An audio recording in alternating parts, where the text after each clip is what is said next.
नमस्कार, आप देख रहे हैं एबी न्यूज़। एबी न्यूज़ में दर्शकों आपका स्वागत है। बिहार में पुलिसिंग में विवाद न हो ऐसा संभव नहीं है, क्योंकि यहाँ कुछ न कुछ रोज़ कभी डीएसपी लेवल के अधिकारी विवाद में फंसते हैं, कभी आईपीएस फंसते हैं, कभी आईपीएस पर प्रोसीडिंग की फ़ाइल खुलती है, कभी डीएसपी पर प्रोसीडिंग की फ़ाइल खुलती है, कभी किसी को निंदन की सज़ा मिलती है और कभी किसी को। तो कुछ न कुछ यहाँ लगातार हर एक दौर में चलता है और इसमें कोई भी अछूता नहीं रहता है। कहेंगे इवन जो डीजीपी से हटने के बाद भी उन पर कार्रवाई जब बिहार में ही हो सकती है, और भी जगहों पर होती होंगी या होती है, लेकिन बिहार में कुछ ज़्यादा ही। हम बात कर रहे हैं जो पिछले 8 वर्षों से एक आईपीएस अधिकारी जो सज़ा भुगत रहे थे, सज़ा मतलब इन द सेंस जो उनका जो प्रशासनिक सज़ा, ना उनका प्रमोशन हो रहा था, ना इंक्रीमेंट हो रहा था, क्योंकि वो ऐसे मामले में दोषी पाए गए थे। उसके बाद यूपीएससी की अनुमति के बाद बिहार सरकार ने उन्हें ये सज़ा दी थी, और सज़ा भी होता है परिनिंदा ऐसी सज़ा है क्योंकि ये इसका मतलब है सार्वजनिक रूप से डांटना, सुधार का मौका देना।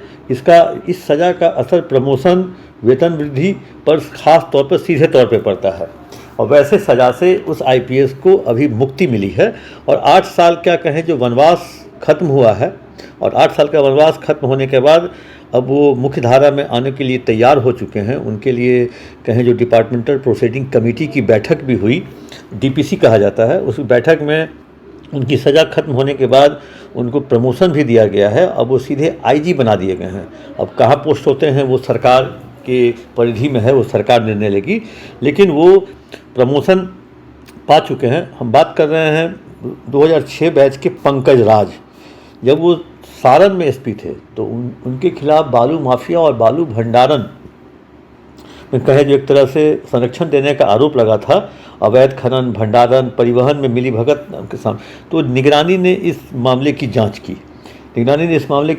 जांच में वो सही पाया गया। सही पाने के बाद सरकार ने यूपीएससी से इन पर कार्रवाई की अनुमति मांगी। यूपीएससी से अनुमति मिलने के बाद सरकार ने परिनिंदा किया। परिनिंदा आप दर्शक आप नहीं समझ पा रहे होंगे, ये पुलिस का शब्द है, लेकिन हम भी नहीं समझ रहे थे पहली बार। हमने भी इसकी जानकारी लोगों से ली।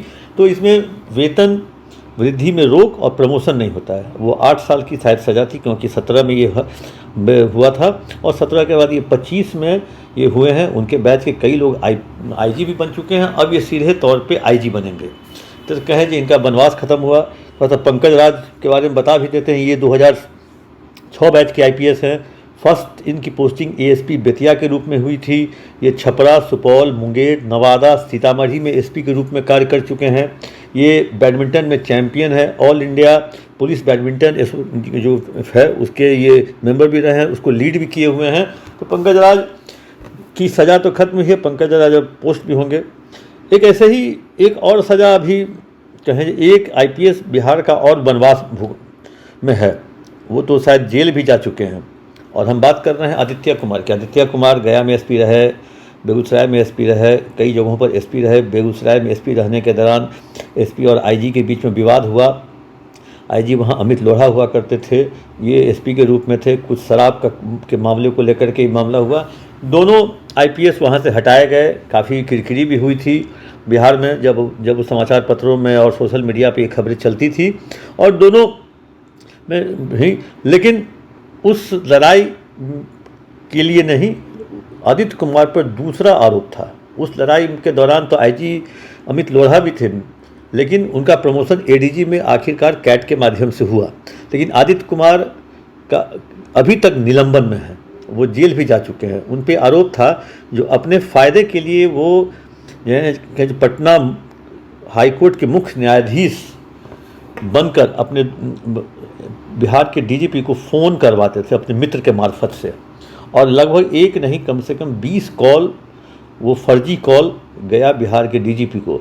और तब जाकर इस मामले की जांच ईओयू को दिया गया, साइबर सेल को दिया गया। ईओयू ने इस मामले की जांच की, उस फर्जी नंबर और फर्जी कॉल करने वाले को पकड़ा गया। तब उसने बताया जो वो आदित्य कुमार के कहने पर इस तरह का कॉल किया करता था।